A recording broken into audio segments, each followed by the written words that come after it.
Saludos, reciban la bienvenida a Conversaciones con Martín Cruz Santos. Muchas gracias por seguirnos en nuestro canal de YouTube, por reproducir y compartir nuestras conversaciones. Hoy tenemos una conversación sumamente interesante que hemos titulado Cambio Climático, Desafíos y Respuestas.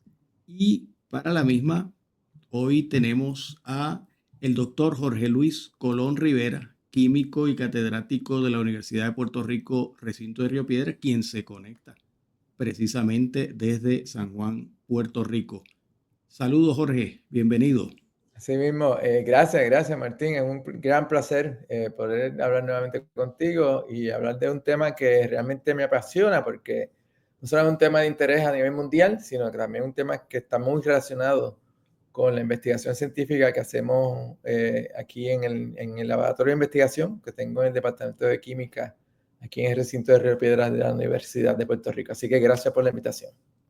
Excelente, muy agradecidos nosotros porque las hayas aceptado. Quizás para algunos amigos que llevan más tiempo siguiéndonos en el canal, reconozcan a Jorge Colón porque en algún momento estuvimos en otro tipo de conversación, como que recordando tiempos juveniles, etcétera.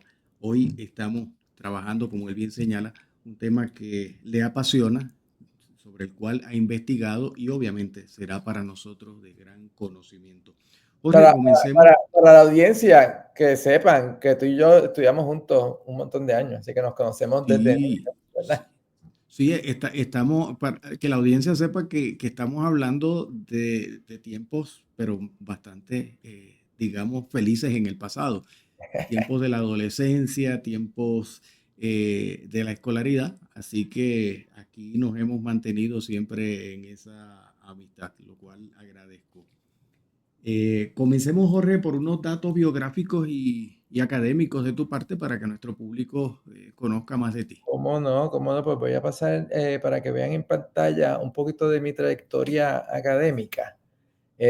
Aquí puse, ¿verdad?, el mapa de Puerto Rico más grande para que podamos ver las áreas donde yo estuve como parte de esa trayectoria. Yo soy, al igual que Martín, ¿verdad? Venimos del pueblo de Calley, Puerto Rico, que es este pueblo en un valle rodeado de montañas, muy hermoso allá en Puerto Rico. Allí yo hice toda mi escuela, primaria, secundaria, y cuando fui a hacer el bachillerato, me moví a la capital de San Juan, donde estudié en el recinto de Río Piedras de la Universidad de Puerto Rico. Ahí aparece una foto de cuando tenía mucho pelo. La persona que pongo aquí al lado de la tarjeta de estudiante mía fue un profesor que era profesor en el área de química física, con el cual yo hice investigación científica por año y medio antes de que me gradué. Y fue la persona que me introdujo a esta área de investigación científica, con la cual he seguido todo el resto de mi vida, así que le agradezco mucho a él.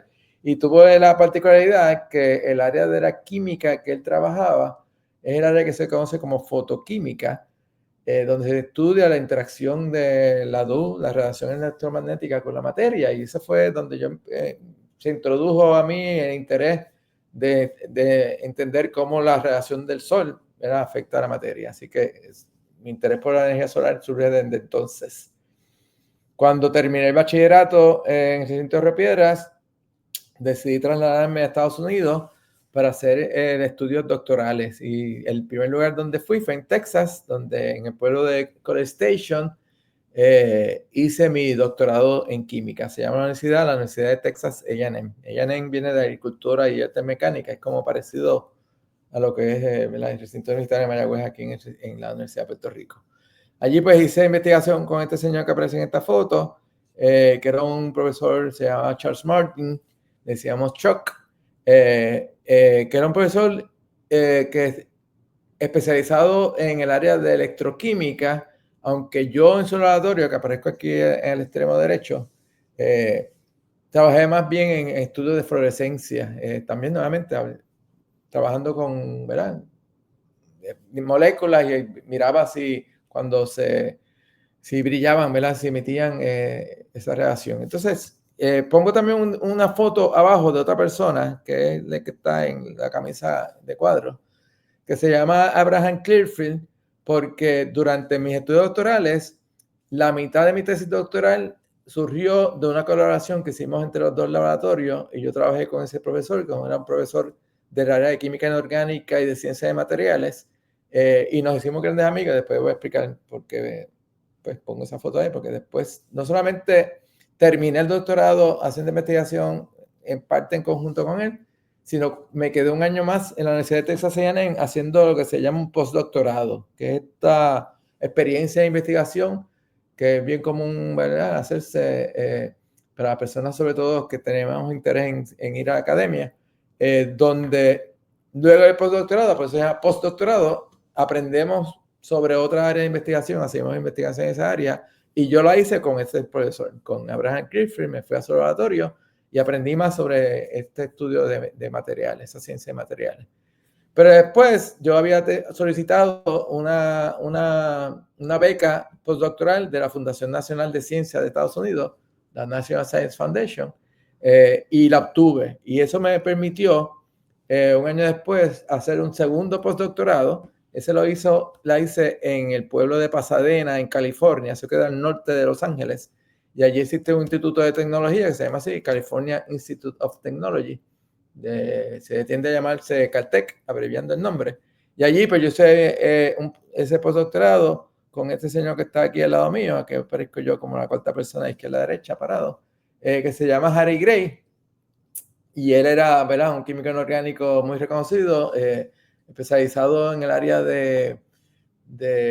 bueno, es un espectroscopista inorgánico muy reconocido. También uno de los pioneros en el área de la química inorgánica, que se conoce como la química de la bioinorgánica, como gran cantidad de nuestros procesos que ocurren en nuestro cuerpo enzimático, 40% de las enzimas en nuestro cuerpo contienen metales, así que los inorgánicos que trabajamos mucho con metales, pues también tenemos intereses biológicos. Y él, pionero en áreas de bioinorgánico, y también pionero en áreas de teoría de analizar espectros con teorías como la teoría del campo de ligando, que fue un pionero. Bueno, pues yo hice investigación en su laboratorio por 2 años. La beca de postdoctoral de NSF me permitió estar allí 2 años, y después que terminé esos 2 años, volví a San Juan de Puerto Rico, donde pongo aquí el 5º lugar, donde llegué al recinto de Río Piedras y comencé como catedrático auxiliar, y hoy en día pues soy catedrático. Ya llevo 32 años desde que regresé.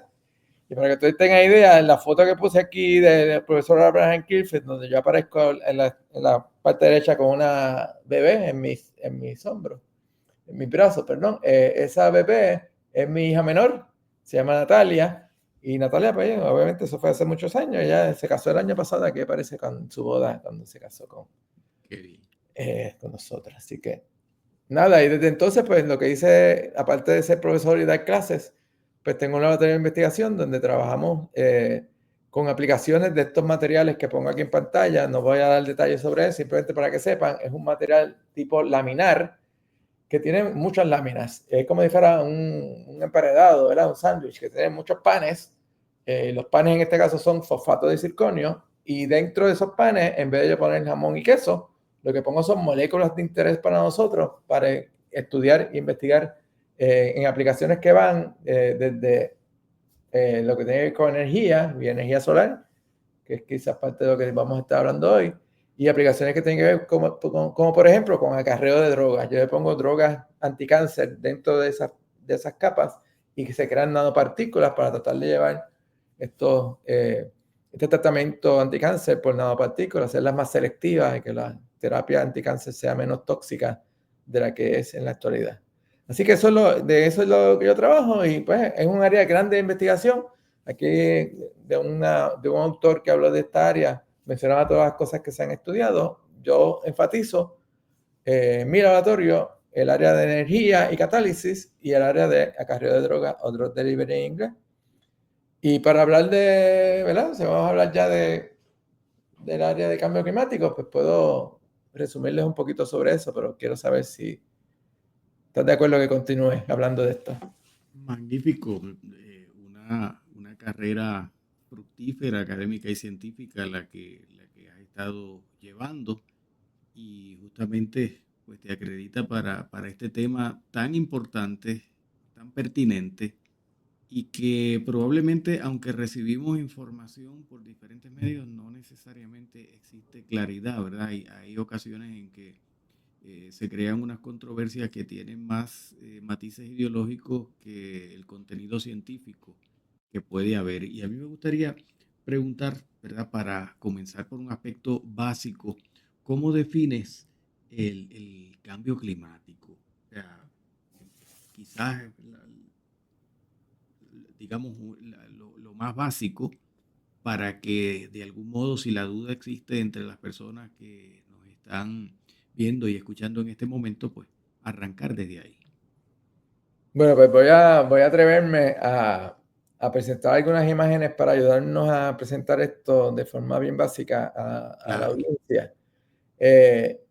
Y voy a coger como motivo para llegar al tema esto que ocurrió en 2017, ¿verdad? Porque ven en pantalla ese año señalado como un año traumático para todos nosotros. Y pues es traumático precisamente porque tuvimos la desgracia de que nos afectó un huracán terrible, que fue el huracán María, el 20 de septiembre, y que pues destrozó la isla, ¿verdad? Como han oído quizás algunos de ustedes, en esta imagen pues les recuerdo que hubo muertes que fueron consecuencia directa del huracán o indirecta por los daños que hizo el huracán al país y a toda la red eléctrica que se nos cayó, nuestra red eléctrica. Tuvimos por meses algunas personas por más de un año sin electricidad en sus hogares y tuvimos, ¿verdad? Fueron terribles, aquí aparece el video cómo sonaba ese huracán. Esta foto que pongo en la parte inferior izquierda fue cuando yo entré a la Universidad de Puerto Rico a ver qué había pasado y si el laboratorio todavía estaba en pie. Y vimos destrucción, tuve la dicha de que el laboratorio no se destruyó. Pero ese huracán que fue tan fuerte, particularmente fue en un año en que hubo muchos huracanes, algunos a la misma vez, como pueden ver en la foto superior izquierda, en la misma región está cerca del Caribe, y que también tuvieron la particularidad y que cada vez aumenta más cada año, de que aumentaron su intensidad de manera bien precipitada. El huracán María pasó de ser categoría 1 a categoría 5 en menos de 24 horas, creo que fueron 16 horas. Esa intensificación rápida se reflejó y se sigue reflejando cada vez con más frecuencia en lugares donde el mar está bien caliente. Y Puerto Rico, como pueden ver ahí a la derecha, particularmente había sufrido un mar Caribe mucho más caliente y eso alimenta estos huracanes a que se intensifiquen y sean tan terribles, ¿verdad? Así que cuando uno se pregunta, ¿y qué es lo que causa que los huracanes más fuertes sean cada vez más frecuentes, como se ha evidenciado, y que se intensifiquen más rápido? Bueno, pues ahí es que surge el tema este del cambio climático. Y queremos preguntarnos y ser precisos, ¿verdad? Cuando hablamos de clima, ¿a qué nos referimos? Vamos a hablar de cambios de clima, pero cuando hablamos de clima, ¿a qué nos referimos? Hay que tener cuidado porque a veces las personas tienden a pensar que el clima es, ¿verdad? Los cambios que tenemos de hoy a mañana, que si mañana va a llover o no va a llover, ¿verdad? Eso es realmente lo que nos dan cuando en las telenoticias nos hablan del informe del tiempo y demás, pues eso es realmente no es el clima. A lo que se están refiriendo es que las condiciones atmosféricas pues cambian, ¿verdad? De un día para otro. Pero cuando hablamos de clima, nos estamos refiriendo a condiciones que prevalecen por muchos años. Una región puede ser tropical, otra región puede ser templada. Estamos hablando de ese clima. Así que son periodos largos de tiempo, ¿verdad? 40 años, 50 años, 100 años, ¿verdad? Son las diferencias de los climas, los diferentes climas.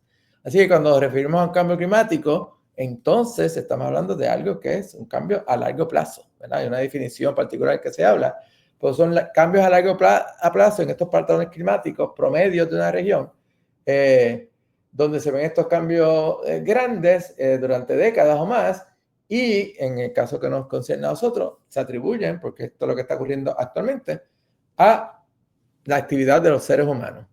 Directa o indirectamente a lo que nosotros hacemos, que estamos alterando la composición de la atmósfera más allá de una variabilidad natural. Vamos a entrar un poquito en detalle sobre eso, pero para que quede claro eso, ¿verdad? Y en nuestro caso, estamos viviendo un cambio climático porque han habido cambios climáticos en otros, ¿verdad? En otros periodos de la historia de este planeta, pero estamos interesados en lo que está ocurriendo en la actualidad. Y ese cambio climático en la actualidad está ocurriendo porque hemos estado calentando el planeta, lo que se llama el calentamiento global. Y el calentamiento global está ocurriendo porque las actividades que hacemos los seres humanos liberan tantas y tantas, lo que se llaman gases de efecto invernadero, que están creando el calentamiento global, y lo voy a definir ahora rápidamente para que sepamos eso. ¿Cuál es esa actividad que libera tanto gases de efecto invernadero? Las actividades son la quema de combustibles fósiles. Nuestra economía actualmente, como sabemos, particularmente a partir de la revolución industrial, empezó a utilizar primero carbono o carbón, ¿verdad? Y después pues todos derivados de petróleo, gasolina, cuánta cosa hay, gas natural, ahora hay muchos, que se queman en procesos que son de combustión. Y ese proceso de combustión, como parte de esa reacción química, libera CO2 a la atmósfera. Y CO2 es el gas de invernadero principal, el más importante. También hay otros gases de invernadero, como es el metano, que es el principal componente del gas natural, que también es un gas de efecto invernadero. Y este cambio climático que ya está ocurriendo, no es algo que va a pasar, esto ya empezó, ya está ocurriendo, es tan y tan grave la situación que el secretario general de las Naciones Unidas, Antonio Guterres, en el 2020, ya hace 5 años atrás, bueno, en diciembre, 4 y un poquito más, indicó que ya todos los países deberían declarar una emergencia climática para atender el problema. Y no se ha hecho, ¿verdad? Muchos países no lo han declarado, hay algunas ciudades que lo hacen y demás. Debería hacerse, en Puerto Rico nosotros, mucha gente está unido a que ya se debería declarar una emergencia climática en Puerto Rico. Y es una crisis de emergencia a nivel mundial, ¿verdad? Rápidamente quiero definir eso de gases de efecto invernadero para que estemos todos en la base de dónde estamos. Y cuando hago eso, pues me gusta siempre hablar un poquito de historia, así que rápidamente, realmente hay que darle crédito a este señor, un científico francés, Fourier, conocido matemático y físico, que allá para 1824, en esa época, predijo de que dada la distancia que tenía el planeta, nuestro tamaño del planeta y nuestra distancia al Sol, el planeta debería ser más frío de lo que es. Y se preguntó, ¿por qué no es tan frío? Y ahí aparecen unos numeritos, ¿verdad? En esta imagen, debajo del globo terráqueo, menciona que la temperatura que Fourier hizo un cálculo, ¿verdad? Y es correcto, debería ser como negativo 18 grados centígrados. Así que sería un planeta congelado, muy diferente de lo que es real, ¿verdad? La temperatura promedio, pues, está más bien como cerca de 15 grados centígrados, así que una diferencia grande. Y le dijo, bueno, tiene que ser que hay algo en la atmósfera de este planeta, algo que mantiene, es como una manta que mantiene calor y la hace que sea más caliente. Él hizo ese efecto y eso hoy en día se llama efecto invernadero, ¿verdad? Porque lo que ocurre es que el Sol incide en radiación sobre el planeta Tierra y nos calienta.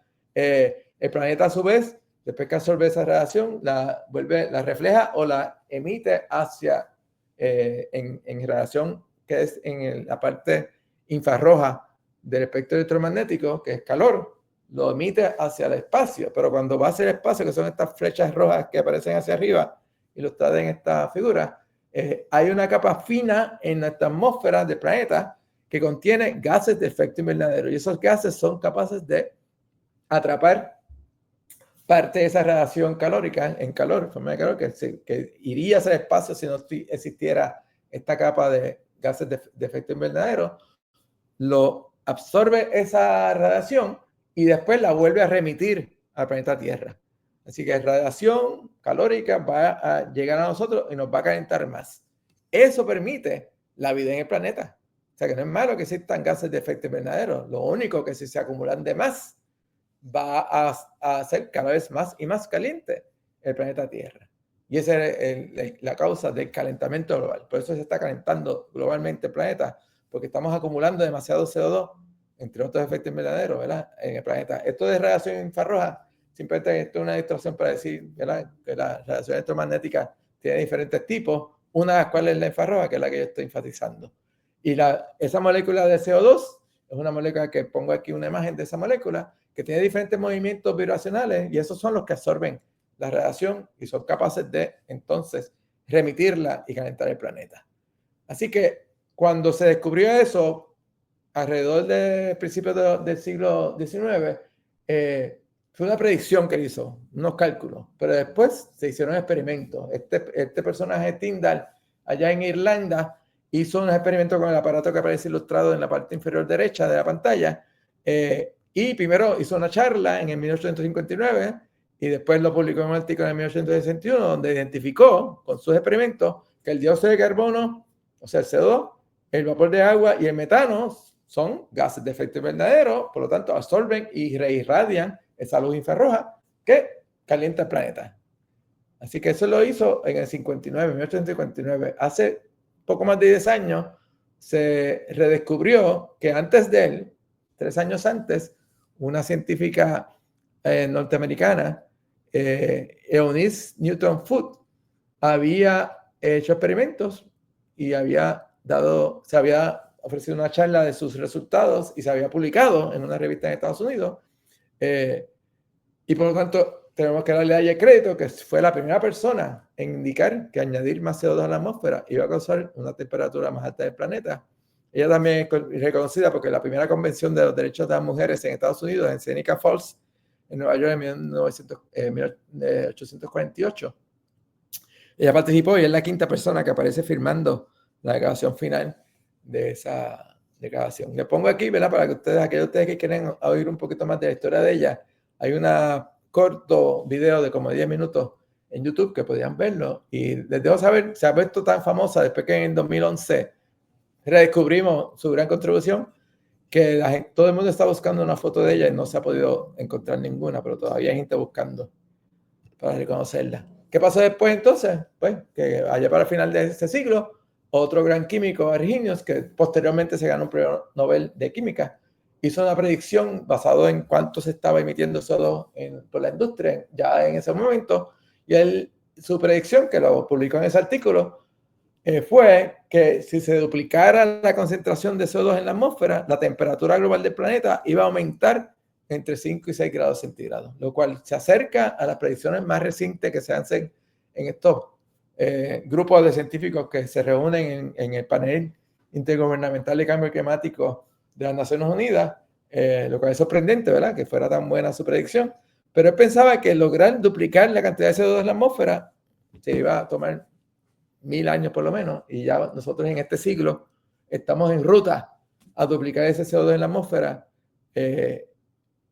lo cual pues es preocupante porque eso es lo que está causando el calentamiento global. Así que eso es la causa del cambio climático y me gustaría presentarle cuál es la situación actual. Y para poderles presentar la situación al día de hoy, porque estamos hablando del siglo XIX, es bueno presentar esta figura que pongo en pantalla porque allá para el 1958, este científico que ya falleció, norteamericano, decidió ir a un observatorio, un laboratorio en el tope de un volcán extinto en Hawái, que se llama Mauna Loa, y ahí aparece ese observatorio y empezó a hacer medidas en ese volcán, en ese tope de ese volcán extinto, diarias de la concentración de CO2 en la atmósfera que rodeaba ese observatorio, allá en Hawái.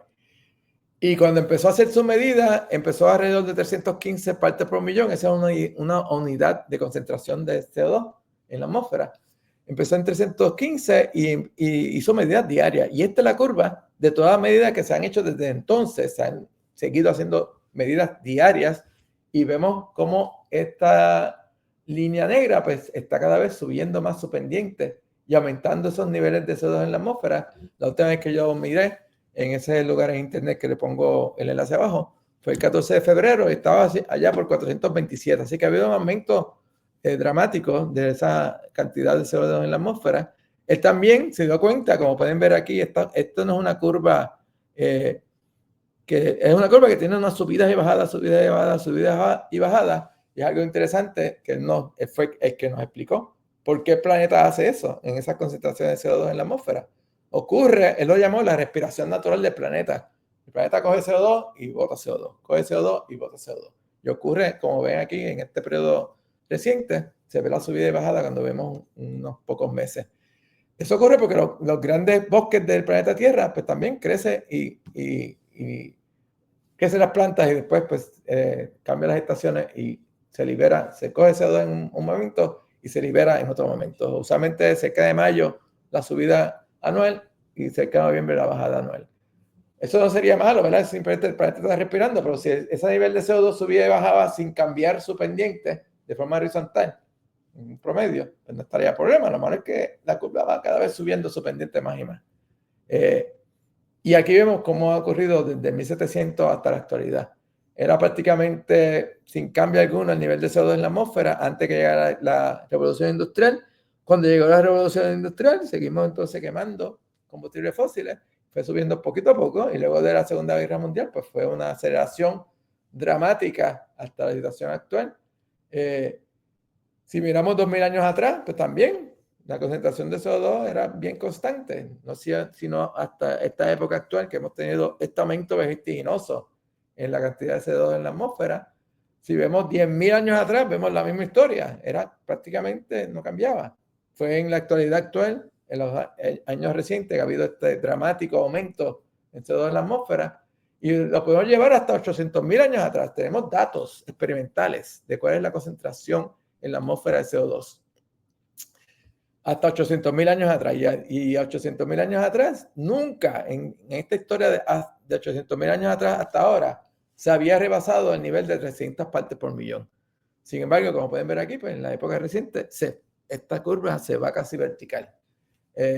Y si comparamos eso con la temperatura, en esta gráfica blanca, vemos cómo esos cambios en CO2 en la atmósfera se reflejan en cambios en la temperatura también, ¿verdad? Así que antes de que existieran los seres humanos como especie en este planeta Tierra, nunca se había rebasado esos niveles de CO2 en la atmósfera hasta la actualidad. ¿Cómo se sacan esos niveles de hace tantos años atrás?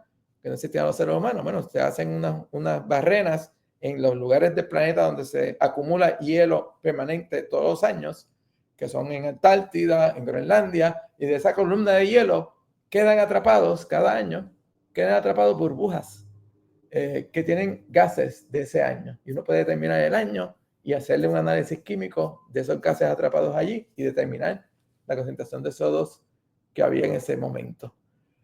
Así que estos lugares en el planeta donde se han sacado esas burbujas de aire que quedaron atrapados en ese hielo, y como ven, todas coinciden de que ha sido ahora que hemos tenido este avance vertiginoso en la concentración de CO2 en la atmósfera.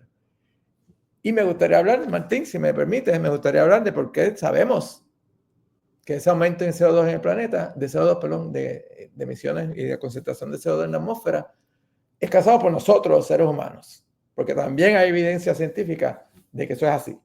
De que ese cambio en el clima, en la concentración de CO2, que a su vez causan este calentamiento global, aumenta la temperatura del planeta, que son causados por nosotros y no por otras causas que se puede argumentar y que alguna gente argumenta, los que no creen que esto está ocurriendo. Así que voy a entrar en eso porque creo que es importante como científico que soy, ¿verdad? En términos de que las medidas de CO2, como ya les presenté, se han hecho medidas no solamente en Hawái. Hay muchas estaciones haciendo medidas como la que se hizo en Hawái. La de Hawái, la que tiene el mérito es que es la más antigua y que se ha seguido día tras día por tantos años, que dicen que el CO2 está aumentando. No hay duda. Hay más CO2 en la atmósfera que cualquier época anterior de la historia de los seres humanos en este planeta Tierra.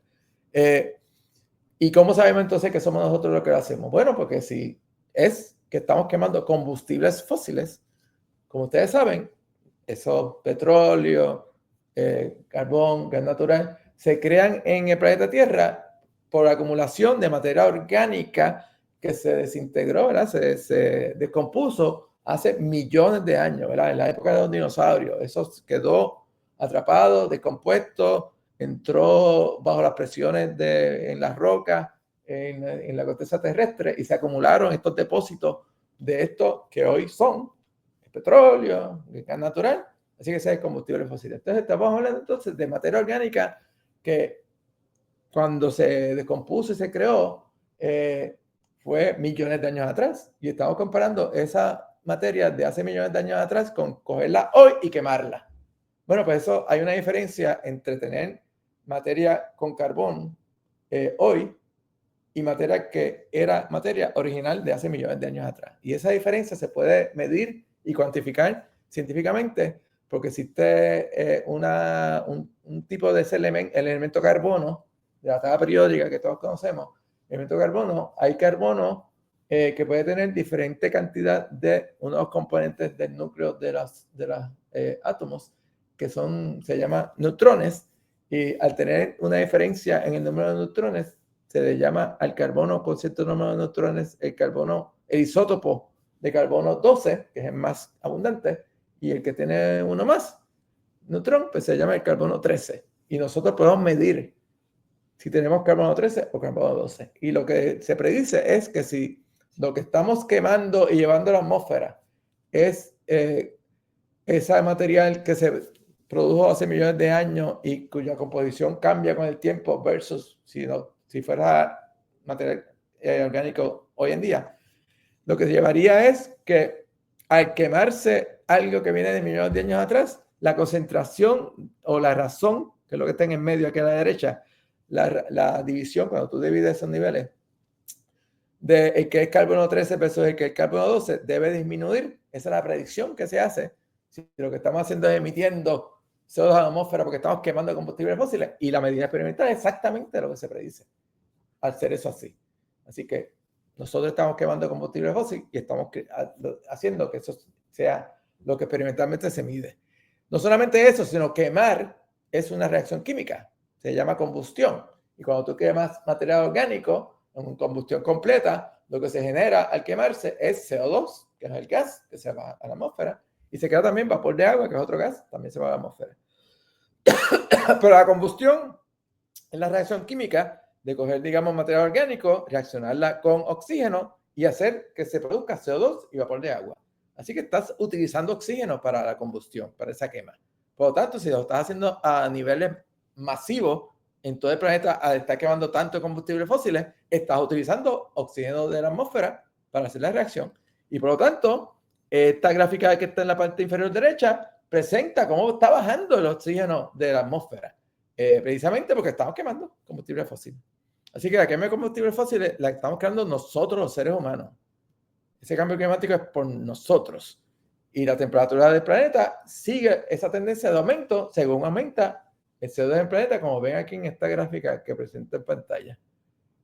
Y por último, la última que voy a hablar sobre, ¿verdad? Decir que sí, que somos nosotros los que lo hacemos y no otras causas posibles de esto que está ocurriendo, el calentamiento global, es lo que nos demostraron estos dos físicos que se ganaron el premio Nobel de Física, en el 2021. Porque precisamente el científico Manabe fue uno de los pioneros en hacer modelos climáticos de la atmósfera para predecir qué es lo que está ocurriendo en el clima, y demostró en esta gráfica que es famosísima, la que está en el medio, que en la superficie del planeta, si tú aumentas la concentración de CO2, que son los diferentes colores de que se ven aquí en la gráfica, si se aumenta el nivel de CO2, en este caso de azul a negro a rojo, aumenta la temperatura del planeta, que es lo que estamos viendo. Pero a niveles más altos en la atmósfera, la tendencia es al revés. El modelo predecía eso y es lo que se ve experimentalmente. Y el modelo es, si nosotros hacemos esta liberación de CO2 por esta quema de combustibles fósiles. Eso no se puede explicar por una explicación que alguna gente atribuye a que los efectos de cambio en temperatura del planeta y todo lo que está ocurriendo es porque hay cambios en la radiación solar. Que el sol no está enviando la misma cantidad de radiación que en otras ocasiones. Eso cambia, los cambios o más o de menos, lo que sea, va a cambiar la temperatura del planeta. Pero este cambio experimental de la superficie versus en altos niveles de atmósfera no se vería si fuese el sol el que está haciendo esto. Y por otro lado, este científico alemán, Hasselmann, hizo también unos experimentos que prueban que somos nosotros seres humanos lo que hacemos, porque él modeló y dijo, bueno, si fuéramos a ver cómo la temperatura del planeta está cambiando y buscásemos todas las posibles causas que pueden cambiar la temperatura del planeta que no tengan que ver nada con los seres humanos, el sol, los aerosoles, toda cosa que pueda estar afectando. Eso me daría en la gráfica izquierda los niveles de temperatura que se ven en la línea azul, pero la data experimental es la línea negra, donde se ve nuevamente, recientemente cada vez va subiendo más. Si tú no atribuyes nada de lo que hacemos los seres humanos, no se puede ver que lo experimental, lo que vemos diariamente, sean iguales la línea azul con la negra. Están bien alejadas en esta época más reciente que ha habido el aumento dramático. Sin embargo, si añades las actividades humanas, como la quema de combustibles fósiles, que es la principal. La línea roja es esa. Y nuevamente demuestra que somos nosotros los seres humanos los que estamos causando el calentamiento global. Así que son muchos los indicadores de que esto está corriendo en el mundo entero. No debe haber duda. El cambio climático ya está ocurriendo. Cada vez se pone peor. Lo que estamos intentando hacer a nivel mundial es cómo minimizar las consecuencias nefastas del cambio climático, que por todos los cambios que ocurren en estos indicadores, los eventos climáticos extremos se hacen más frecuentes, que son entonces las grandes lluvias, las grandes sequías, los huracanes más intensos, todo eso, los aumentos del nivel del mar y cómo eso afecta las áreas costeras, todo eso, pero estamos viviendo. Y aunque, pues, ahora vamos a quizás hablar un poquito de policy, ¿verdad? De política ambiental y sobre esta situación. Aunque los gobiernos se van reuniendo todos los años a hablar de este tema y supuestamente llegar a acuerdos para que no siga haciéndose peor, lo que estamos viendo es que cada vez se acelera más, cada vez es peor. En el 2015 hubo una de estas reuniones anuales que es famosa porque se logró un acuerdo que se llamó el Acuerdo de París.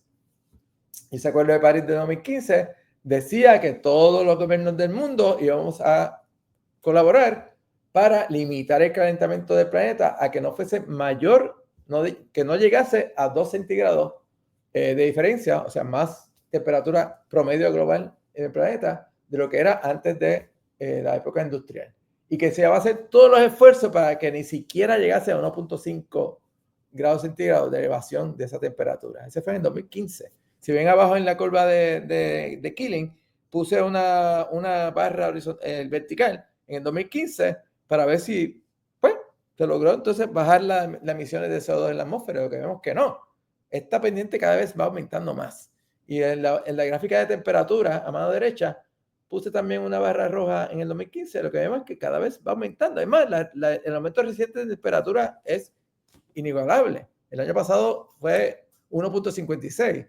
No estamos diciendo todavía que ya rebasamos el nivel de Acuerdo de París de 1.5, porque nuevamente, hablando de clima, tendría que ser que se mantenga sobre 1.5 por bastantes años.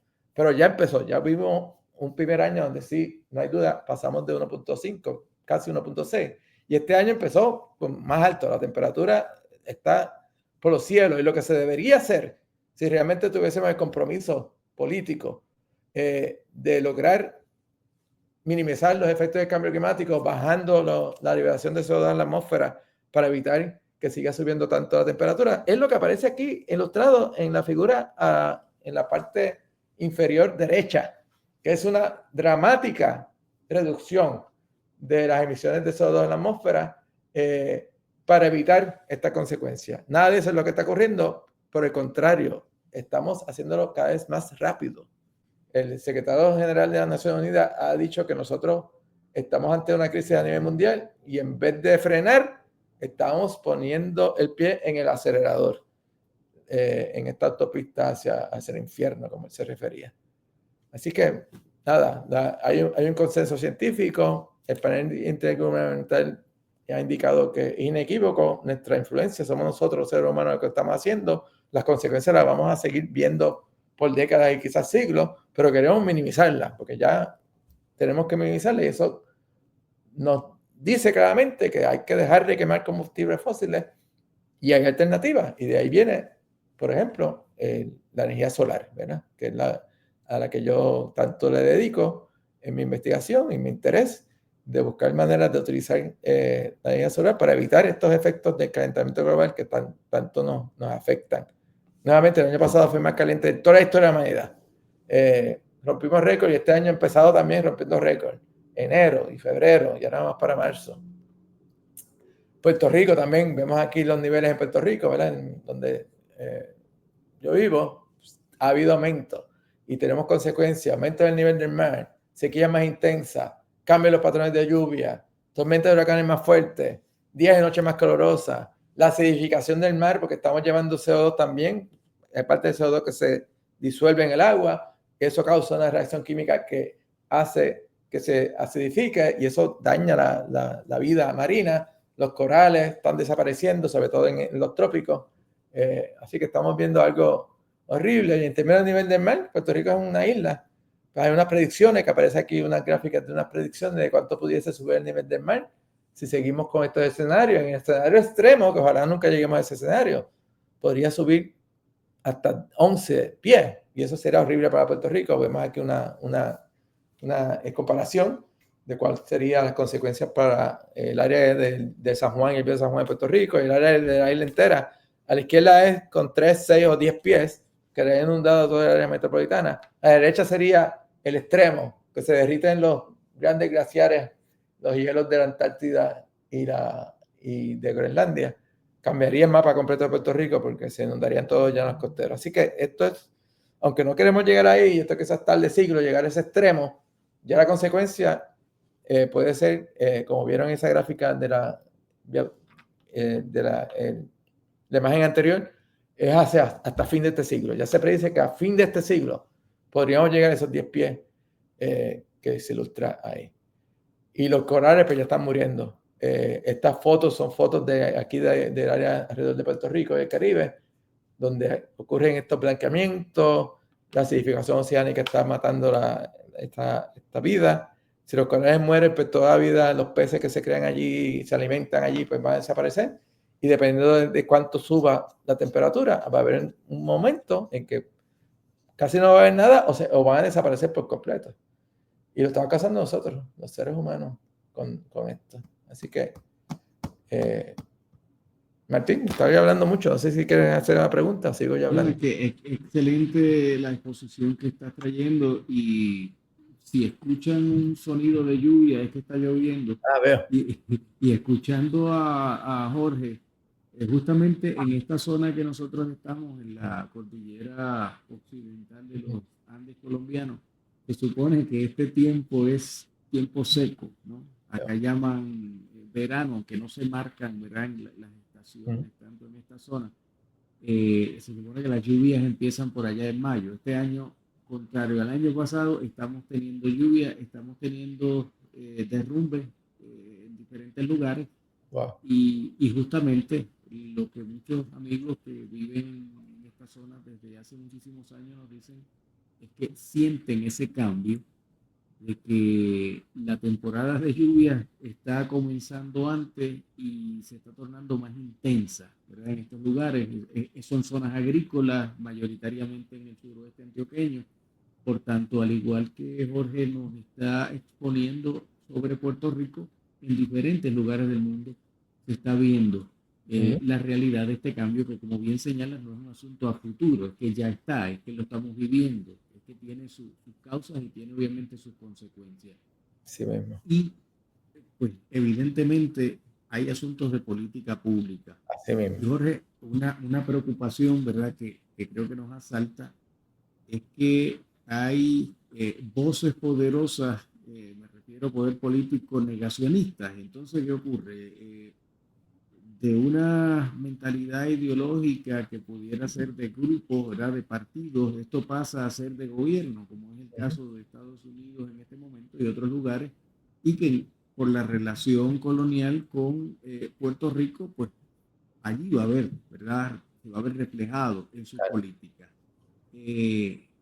¿Cómo se está dando esta situación en términos de políticas públicas? ¿Cómo está cambiando sobre los aspectos energéticos? Importante. ¿Qué desafíos nos presenta la situación? Sí, esa pregunta es, ¿verdad?, la principal pregunta en estos momentos a nivel mundial. Si reconocemos lo que ya mencioné, que la evidencia científica es abrumadora de que esto está ocurriendo, de que es causado por el calentamiento global, que a su vez ocurre porque se está acumulando tanto CO2 en la atmósfera al quemar combustibles fósiles, y que por lo tanto tenemos que bajar esas concentraciones lo más rápidamente posible, dejar de quemar todos esos combustibles fósiles. Uno pensaría que la consecuencia lógica que se debería obtener de esto es que hay que dejar de quemar combustibles fósiles y hay que cambiar el tipo de producción que tenemos a nivel mundial en la economía, que se basa por tantos años precisamente en tener combustibles fósiles relativamente baratos para hacer todo lo que hacemos, ¿verdad? La civilización actual sobre todo en los países más desarrollados y otros países que también siguen buscando desarrollar su población, como todos queremos, ¿verdad? Un mejor futuro para todos, se basa en la abundancia de esos combustibles y quemarlos. Pero tenemos una consecuencia que ya sabemos cuál es, ¿verdad? Y uno pensaría, bueno, pues entonces, como tenemos que bajar y dejar de quemar, ¿qué vamos a hacer para poder satisfacer las necesidades de los humanos y tener electricidad y tener formas abundantes de seguir desarrollando nuestros países y las economías? ¿Hay alternativas? Pues ahí que viene la cosa. La industria de petróleo y de las grandes firmas comerciales como la Exxon, la Mobil y todas las demás, que British Petroleum, todas las demás, esa es una industria multimillonaria, es de las industrias que más ganancias crean a nivel de sistema económico capitalista en el que vivimos mundialmente, y todas esas compañías cada vez tienen más y más ganancias de seguir buscando más y más petróleo y vendiendo más y más petróleo. Así que a ellos no les conviene que de momento la economía cambie totalmente para dejar de quemar combustibles fósiles. Por el contrario, ellos quieren seguir quemando más y más combustibles fósiles. Obviamente, los combustibles fósiles son un recurso finito, no son renovables. Eventualmente se van a acabar. En el planeta sabemos que de aquí a unos años, el petróleo se va a haber extraído todo el posible que exista y ya no va a haber más, se va a acabar. Así que eventualmente hay que cambiar de petróleo a otra fuente. Pero mientras tanto, las ganancias son tan y tan multimillonarias que ellos quieren seguir obteniendo ganancias y van a seguir extrayendo, buscando. Cada vez son más difíciles conseguir los depósitos de gas natural y de petróleo y demás, pero ellos van a seguir haciéndolo, buscando nuevas maneras de buscar cada gotita que sea posible para poderla vender y seguir obteniendo las ganancias extraordinarias que ellos obtienen de eso. Así que están entonces, al contrario de que la ciencia nos dice que lo que debemos hacer, que es dejar de quemar combustibles fósiles. Porque hay alternativas. La alternativa es, en vez de seguir quemando combustibles fósiles, vamos a utilizar fuentes renovables de energía que no generan CO2 a la atmósfera y evitamos entonces seguir acumulando CO2 a la atmósfera. Eventualmente, esos gases de invernadero que llegan a la atmósfera eventualmente desaparecen poco a poco, pero van desapareciendo de la atmósfera y lograríamos entonces reducir la concentración de CO2 para llevarla a niveles que sean niveles que podamos sobrevivir como seres humanos y la vida en el planeta, porque la vida entera del planeta está en peligro. El planeta no. El planeta, no importa que los seres humanos estén en el planeta. Si nos morimos todos, pues el planeta va a seguir. Pero es la vida en el planeta la que está en peligro ante todo esto, ¿verdad? Y entre esas diferentes posibilidades, pues existen el sol y el viento. Voy a hablar un poquito de eso, ¿verdad? Así que hay políticas que debemos hacer. A nivel mundial ya sabemos que hubo un acuerdo y casi todos los gobiernos del mundo han dicho, bueno, deberíamos llegar a utilizar fuentes renovables de energía. Hay ciertas metas.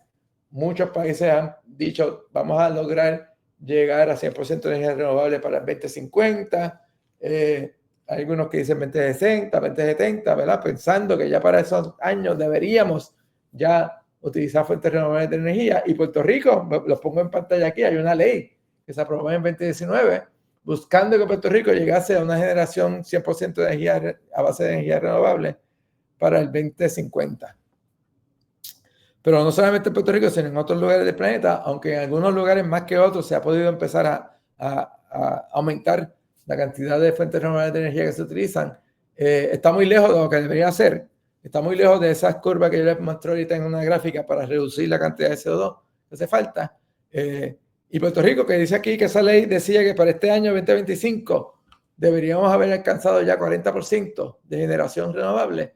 La actualidad, según el gobierno, las cifras oficiales es que quizás hemos llegado a 6%, cuando debe ser 40%. Y la meta intermedia de 60% para el 2040, que tiene la ley para llegar a 2050 100%, sea la nueva gobernadora que tiene Puerto Rico, que se llama Jennifer González, y los legisladores de su partido en nuestra legislatura han decidido que van a quitar esas metas intermedias que no vamos a estar buscando llegar al 40% este año y ni siquiera van a tener de meta llegar al 60% en 2040, pero que supuestamente vamos a llegar al 100% en 2050, continuando quemando combustibles fósiles y aumentando la generación de quema de combustibles fósiles, porque han ya decidido construir nuevas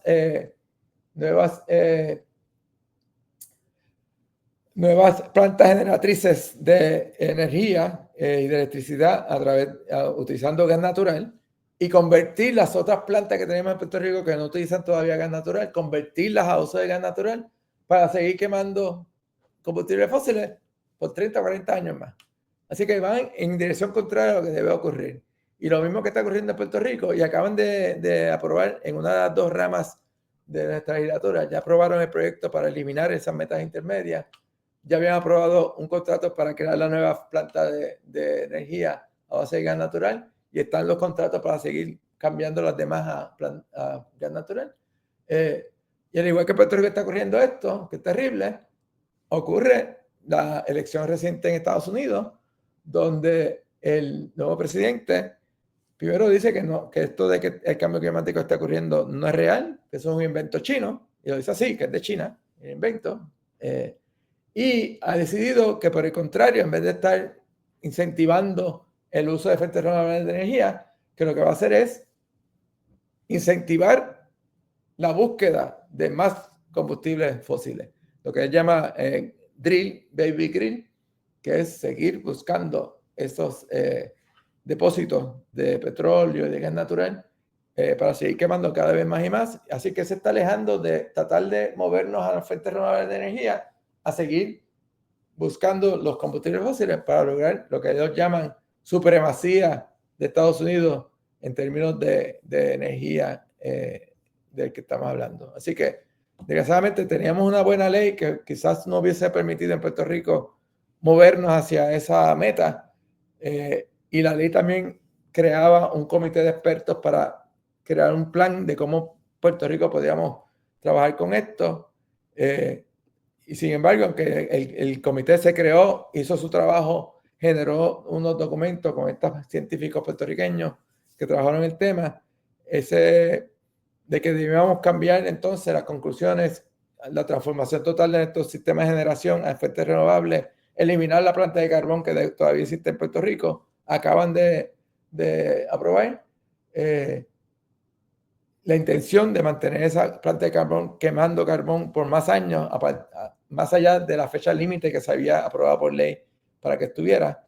Y el plan de mitigación que se presentó en la legislatura alrededor de marzo, creo que fue, del año pasado, no se vio, en la legislatura no vio el plan, que lo tiene que aprobar, y estamos haciendo toda una campaña para que este año sí la legislatura apruebe el plan, que tiene cientos de acciones que debe tomar el gobierno y el resto de la población de Puerto Rico para evitar las peores consecuencias del cambio climático. Y no solamente en Puerto Rico, donde yo pongo ahí que estaba entre 5 a 7% la generación por fuentes renovables. Esta semana pasada fue que salió el dato que estaba en 6%, el dato oficial en Puerto Rico, sino que a nivel mundial no pasa del 14% quizás el uso de fuentes renovables de energía, cuando deberíamos llevarlo a 100% de fuentes renovables de energía. Así que yo he abogado por esto por años.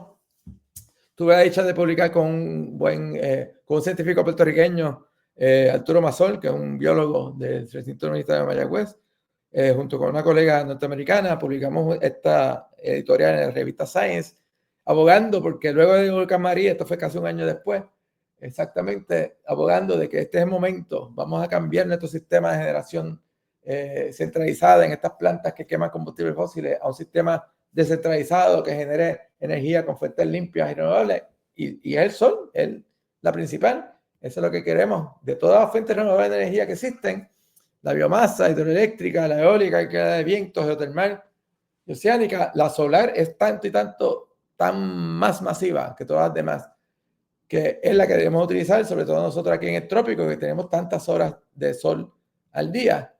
Y yo soy científico y he estado trabajando por esto por mucho tiempo, porque nos llega más energía del sol en una hora que la que utiliza toda la humanidad en todo un año. Es buscar maneras de cómo mejorar la captura de esa energía del sol y cómo crear nuevos tipos de paneles solares, nuevos tipos de almacenar la energía que nos llega para utilizarla. El recinto universitario de Mayagüez, de la Universidad de Puerto Rico, ya en el 2008 había dicho, si nosotros ponemos paneles solares sobre el 65% de los techos en Puerto Rico, tendríamos toda la energía que hace falta para Puerto Rico. Sin embargo, pues, nuevamente, los paneles solares en aquella época todavía eran muy caros. Cada vez va bajando, sin embargo, los precios de los paneles solares. Esto es una comparación entre 1976 y el 2019. Una disminución dramática en los costos de los paneles solares. Así que hace falta seguir trabajando en eso. Y en muchos lugares del mundo, ya actualmente, hacer y utilizar paneles solares versus seguir quemando combustibles fósiles se hace cada vez más barato y en algunos lugares ya es rebasado. Es más fácil poner sistemas de paneles solares que otros. Los paneles solares que existen actualmente son estos paneles que se basan principalmente en paneles que se basan en silicio, celdas fotovoltaicas, donde se dopan con otros elementos y se crean estos paneles, celdas solares que se uniéndole entre sí crean los paneles solares que ponemos en los techos de nuestras casas, todos nosotros, ¿verdad? En Puerto Rico, pues hay un movimiento que surge de organizaciones de base comunitaria, organizaciones interesadas en estos temas. El de la izquierda es una propuesta que tiene esta organización, que es un grupo, una alianza de varias organizaciones, que se llama Queremos Sol, por ser Puerto Rico, ¿verdad? En el trópico, gozar de tanto sol. Y que explica que nosotros podríamos llegar ya para el 2035 a tener 75% de nuestra energía basada en fuentes renovables de energía si pusiéramos paneles solares masivamente en Puerto Rico, en todos los techos de nuestros hogares, en todos los techos de comercio, en todos los techos de estacionamiento, con sistemas, como dicen ahí, para lograr que todos los hogares de Puerto Rico fuesen resilientes con generación de fotovoltaica, poniendo paneles. En promedio, hogares con sistemas de 2.7 kilovatios y 12 kilovatios horas en baterías. Eso se podría hacer si el gobierno de Puerto Rico y todo el resto nos ponemos a trabajar hacia eso para que de aquí a 10 años tuviéramos eso. Eso implicaría que habría que comprar paneles solares, instalarlos en todos estos lugares, mantenerlos en un sistema que fuera un esfuerzo a nivel isla para hacer esto. Y esto cuesta. ¿De dónde vamos a sacar el dinero para eso? Bueno, hay un dinero que se ha puesto para reconstruir el sistema eléctrico de Puerto Rico tras el paso del huracán María. Son decenas de miles de millones de dólares que ha ya reservado el gobierno de Estados Unidos para eso en Puerto Rico. Si ese dinero se utilizara para este proyecto, se lograría cubrirse eso y más, y sobraría dinero. Pero no, lo que se está utilizando, ese dinero que se está dedicando a Puerto Rico para recuperarse de huracán María, es crear nuevas plantas de generación de energía, de electricidad a través de la quema de combustibles fósiles, más plantas de gas natural y seguir contratando compañías privadas que se lucran de comercio de esto en Puerto Rico, donde privatizaron ya la industria que generaba en Puerto Rico, dedicada en Puerto Rico a la energía eléctrica. Y entonces, si se sigue con esta ruta, que es contraria a lo que debe ocurrir a nivel mundial para evitar los mayores daños por el cambio climático, no va a quedar dinero para hacer esta transición a fuentes renovables de energía. Así que yo soy de los que abogo de que esta propuesta de Queremos Sol es la que debemos seguir y no la contrario de seguir quemando combustibles fósiles. Igualmente, donde el científico Arturo Mazol, que les dije que fue coautor de ese editorial que publicamos en la revista Science, él es el director ejecutivo de esta organización de base comunitaria que existe en Adjuntas, un pueblito en el centro de la isla, que se llama Casa Pueblo, y ellos también tienen una propuesta similar de cómo lograr generar la mayoría de nuestro consumo a base de fuentes renovables de energía, y ellos han logrado allá en el pueblito de Adjuntas, en el área cercana al centro del pueblo, allá donde está este edificio, esta casa de Casa Pueblo, generar una microred de negocios y casas con paneles solares y creando microred para alimentarse uno al otro y ayudarse uno al otro cuando ocurren apagones y demás, y está creando como un oasis de de energía solar para ayudarse a ellos. Casa Pueblo tiene 42 años de autogestión comunitaria, defendiendo las aguas, los bosques, inicialmente de una minería, luego de un gasoducto. Propusimos bosques y venimos manejando esas áreas naturales hace más de 30 años.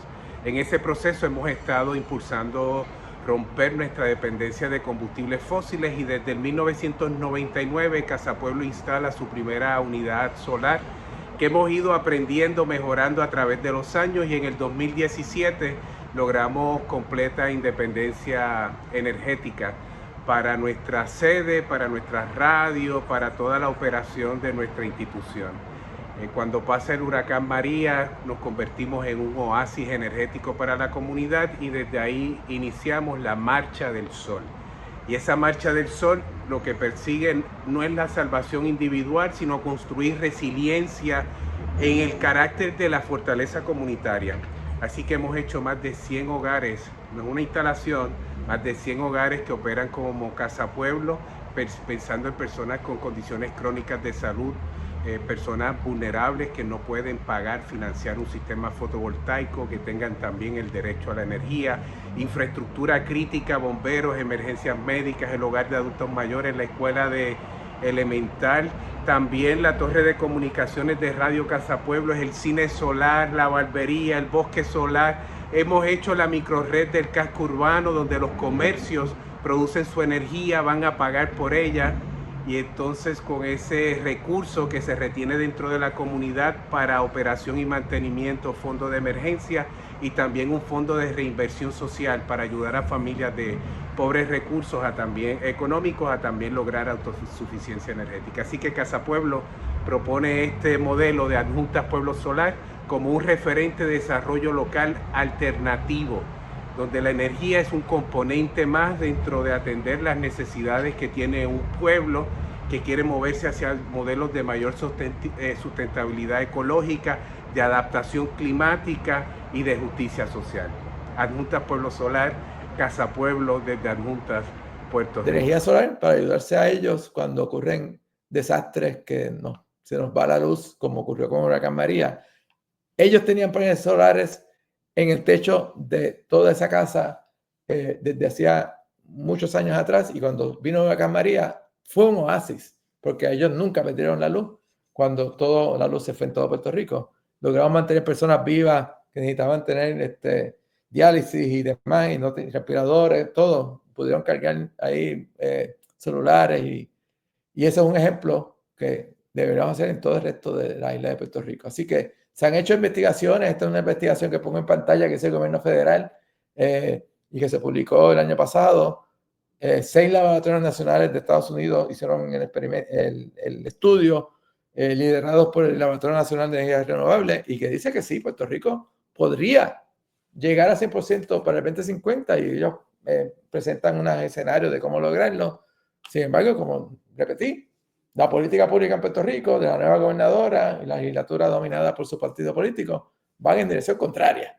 En vez de aumentar el uso de renovables, lo que quieren es seguir quemando combustibles fósiles, mantener la planta de carbón, su uso. Esa planta de carbón es terrible porque genera unas cenizas de la quema de carbón que está afectando la salud de los residentes en esa área.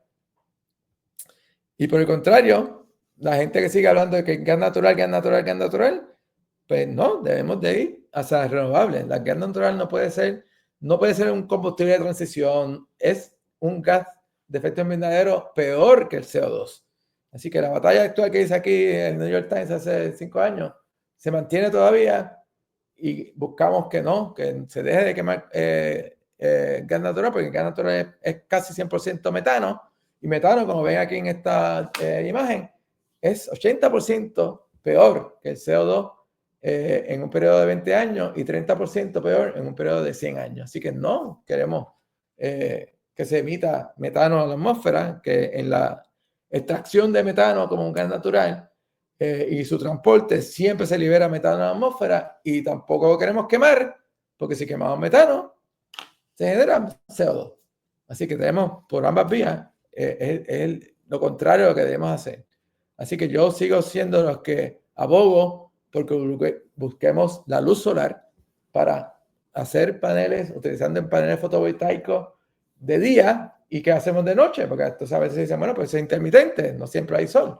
Igual pasa con los vientos. Bueno, pero en caso de energía solar, es utilizar los paneles fotovoltaicos con batería para almacenar energía y tener la batería para usar esa energía cuando haga falta. Y también, que es lo que yo hago en mi investigación en el laboratorio con mis estudiantes, es crear nuevos tipos de paneles que nos permitan también producir con esa energía del sol, producir combustibles que llamamos combustibles solares.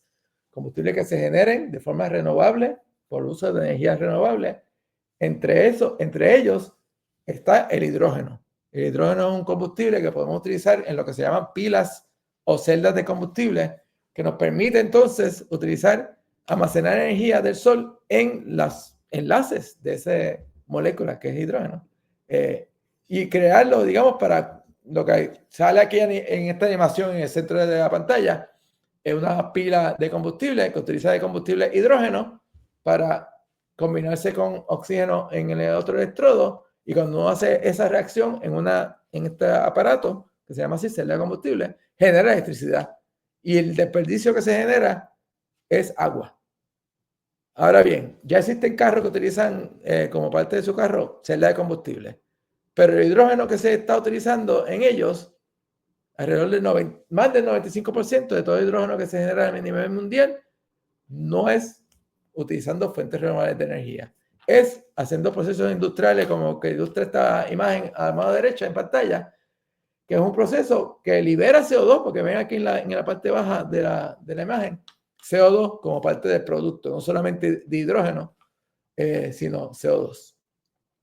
Eso no es sustentable. Tengo que buscar maneras de generar este combustible de manera sustentable. Y para eso yo abogo por hacerlo y generar hidrógeno verde. Hidrógeno verde es aquel hidrógeno que se produce utilizando fuentes renovables de energía, como es el sol, el viento. Eso es lo que yo abogo y eso es lo que hacemos en mi laboratorio. Nosotros queremos crear sistemas para lograr, utilizando la luz del sol, con paneles fotovoltaicos, generar la electricidad, ese es el efecto fotovoltaico en nuestros hogares, en comercios y todo lo demás, pero a la misma vez, el sol directamente o con la electricidad que generen los paneles fotovoltaicos, poder hacer en un electrolizador de agua, poder hacer una reacción, que es la reacción que aparece abajo, que es coger agua que es abundante en el planeta, coger agua y con esa energía romper las moléculas de agua para crear hidrógeno y oxígeno. El hidrógeno que se crea, que sería hidrógeno verde, sería el que alimentaría las pilas de combustible de hidrógeno para generar, como está la industria de la ilustración abajo, generar esa electricidad que no libera CO2 al ambiente, por lo tanto es una forma limpia.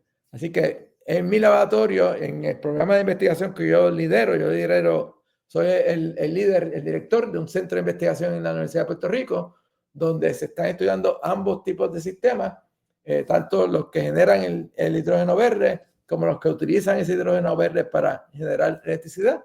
Y esa es la área de investigación que yo hago con mis estudiantes para buscar cómo lograr mejorar estos sistemas, hacerlo cada vez más barato para que se amplíe su uso en escala a nivel mundial. Y estos son los investigadores, simplemente para darle crédito a ellos, ¿verdad? Esos son los que están conmigo en estos proyectos junto con sus estudiantes.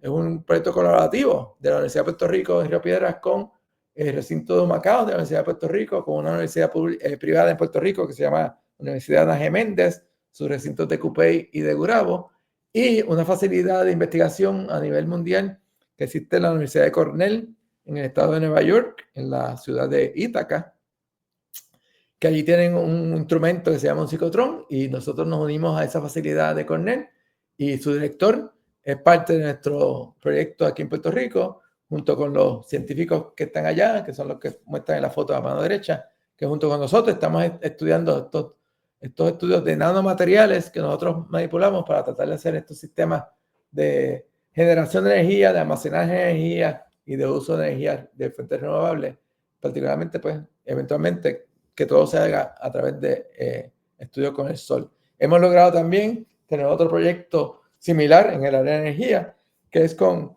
científicos, una colaboración también con científicos de un laboratorio nacional, que se llama el Laboratorio Nacional de Energía Renovable, que está en el pueblo de Golden, en el estado de Colorado, en Estados Unidos, y estos investigadores que aparecen allí en la parte superior de la pantalla, pues están colaborando con nosotros en un esfuerzo colaborativo, nuevamente entre el recinto de Río Piedras, Humacao y en esta vez también Calley, de la Universidad de Puerto Rico, y los recintos de Ana Geméndez, para juntos también seguir trabajando con esta área de energía. Y en ambos proyectos pues, estamos buscando que nuestros estudiantes se entrenen en estas áreas, hagan investigación, vayan a esos laboratorios. Todos los veranos enviamos 4 estudiantes a Cornell y enviamos a un estudiante graduado y 3 o 4 estudiantes subgraduados a NREL, allá a Colorado, para aprender de estos investigadores a cómo se investiga estas áreas de energía renovable y aprenden, sacan sus grados y hacen tesina y hacen tesis. Tenemos estudiantes graduados envueltos en esto también. Y yo tuve la dicha también de que tengo otra colaboración con con estos lugares en Estados Unidos. Un proyecto que lidera un puertorriqueño, es un ingeniero químico que se llama Tomás Jaramillo, que aparece aquí en su foto engabanado en la parte inferior izquierda, que él lidera un área de investigación, un centro en la Universidad de Stanford, como parte de lo que se llama el SLAC National Accelerator Laboratory. Ellos nos pidieron a nosotros unirnos a un esfuerzo de SLAC allá en Stanford, de la Universidad de Estado de San Francisco, de la Universidad de Texas en El Paso, de NREL, un grupo allá en NREL también está unido a este proyecto, y nosotros aquí en la Universidad de Puerto Rico en Río Piedras, y mis estudiantes han podido ir a NREL en verano, y uno más reciente, un estudiante de China, que está en mi laboratorio, Biao Liu, viajó 2 meses a la Universidad de Stanford a aprender a hacer esta investigación, este proyecto particularmente para generar hidrógeno con energía solar. Y eso es lo que estamos haciendo ahí. Así que lo que estamos haciendo es imitando lo que ocurre en la fotosíntesis. Lo que está a la izquierda, en parte inferior izquierda, es lo que ocurre en fotosíntesis. Las plantas verdes existen en los cloroplastos de las plantas verdes, una membrana telacoidal, y ahí ocurre reacciones que logran también con la energía solar romper agua y generar hidrógeno o el equivalente a hidrógeno y oxígeno. Nosotros queremos hacerlo en una celda solar. Y esto surgió, mi interés en esto, aparte de que tenía interés en energía solar desde temprano en mi vida, surgió cuando el mismo señor que les ilustré al principio del programa de hoy, que fue mi mentor de postdoctorado en Caltech, él me invitó a unirme a este centro de investigación en química para hacer eso precisamente, coger luz solar y crear un nuevo tipo de celda solar que fuese capaz de romper agua a hidrógeno y oxígeno. Y eso fue el inicio. Desde entonces, pues me mantuve hasta el día de hoy. Hemos dado talleres a través de Puerto Rico sobre estos temas a niños que también aprenden sobre estos tipos de futuro en energía solar y también aprenden a ellos mismos crear una pequeña celda solar que se llama sensibilizada por tinte. Eso son lo que está ilustrado en la parte inferior izquierda. Ellos lo construyen con sus manos y hemos dado estos talleres a más de 6.000 estudiantes en Puerto Rico. Desde entonces nos pusieron en el mapa de los lugares del mundo que estábamos como parte de este centro haciendo este tipo de investigación. Y cuando se acabó el proyecto en 2018, nosotros mantuvimos haciendo esto. Se ha llamado a esto el ejército solar de personas que estamos llevando estos temas y estos talleres. Y hay una foto que se publicó en Inglaterra de uno de mis estudiantes doctorales en aquel entonces, dando el taller para estudiantes en Puerto Rico. Así que el resto, pues, lo que hacemos en investigación. Voy a parar aquí para dejar a Martín a que me diga si quiere preguntar algo más. Excelente exposición, Jorge. Desde ese planteamiento que haces sobre el estado de situación del cambio climático, la situación actual.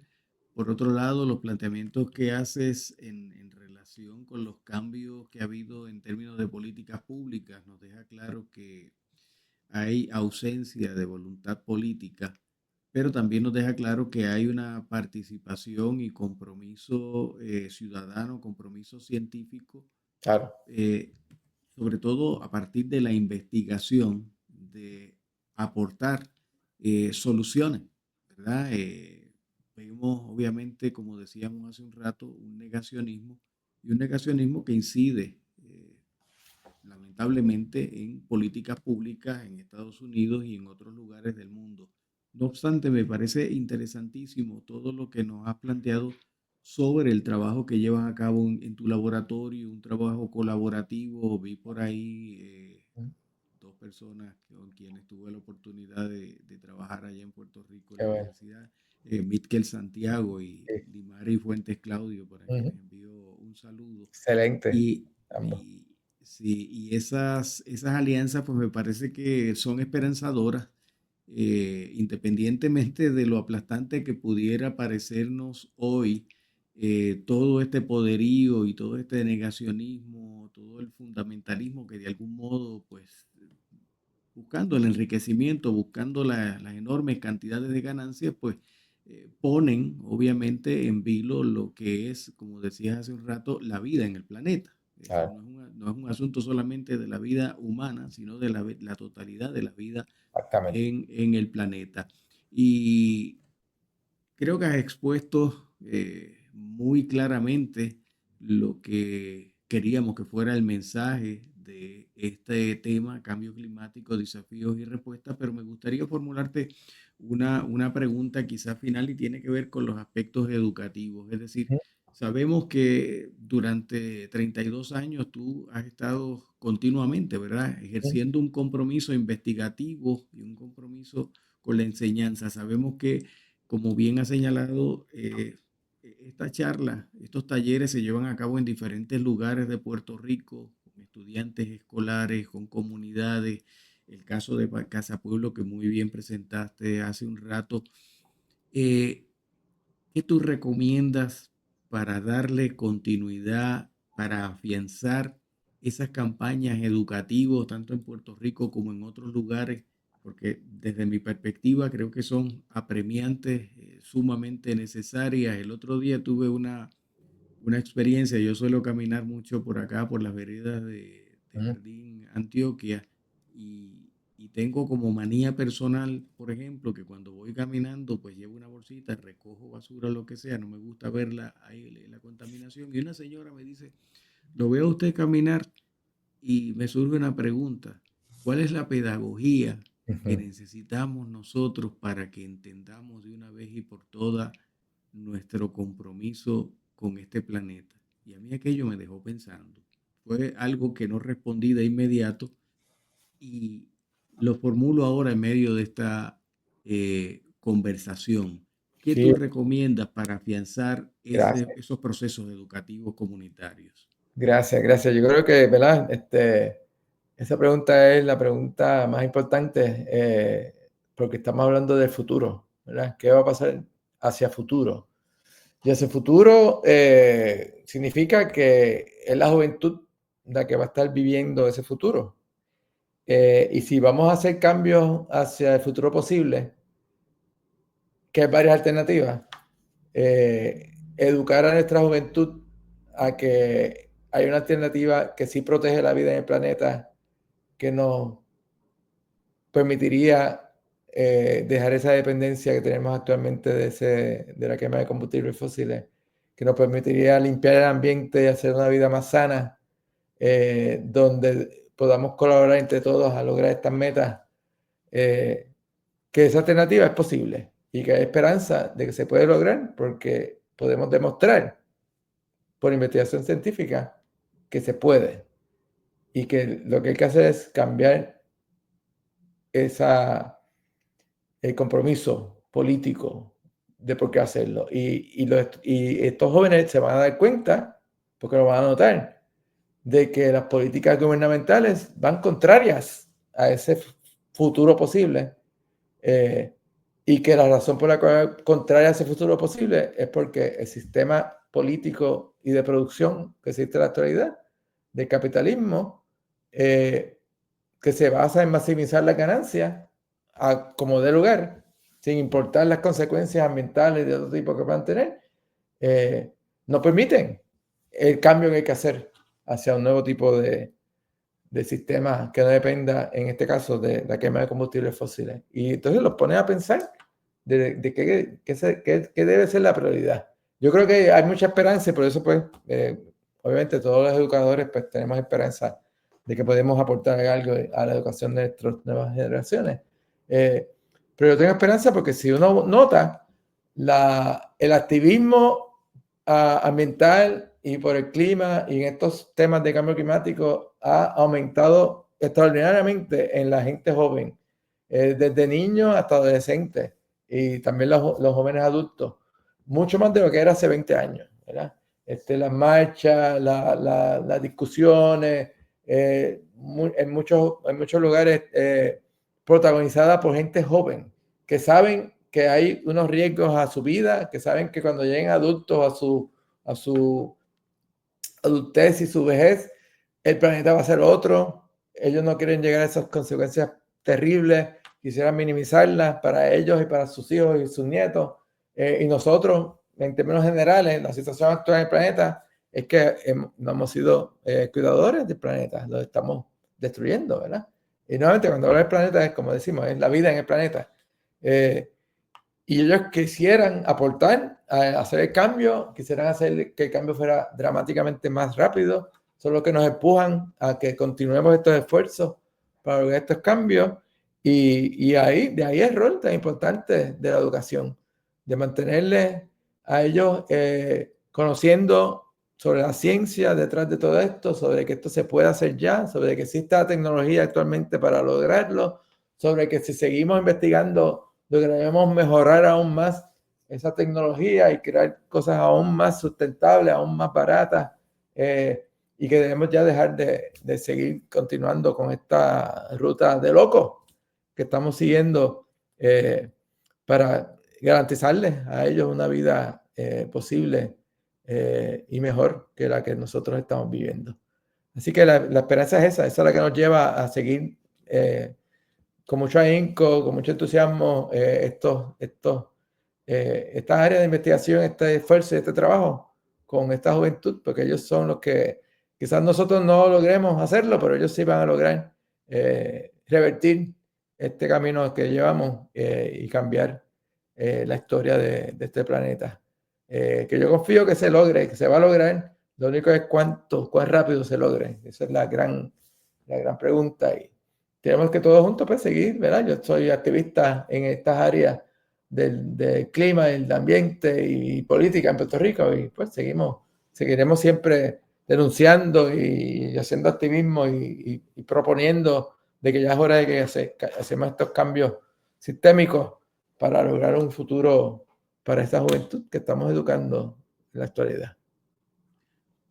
Excelente mensaje como cierre de esta conversación, una exposición muy completa por la cual queremos agradecerte, Jorge, que nos haya permitido tener este espacio para difundir el mensaje y conocer más al respecto en cuanto a lo que se está llevando a cabo, particularmente en tu laboratorio, en los procesos de compromiso que llevas a cabo. Así que muy agradecido por haber aceptado la invitación. Gracias. Fue un honor, un gran placer. Siempre es bueno hablar contigo. Y a nuestras amigas y amigos, como siempre, además de esta conversación que hemos tenido, todas las otras conversaciones ustedes pueden acceder a ellas en nuestro canal de YouTube. Igualmente, léanos a través de nuestro blog de Reflexiones desde el Jardín. Y recuerden, conversemos porque conversar nos acerca. Hasta luego.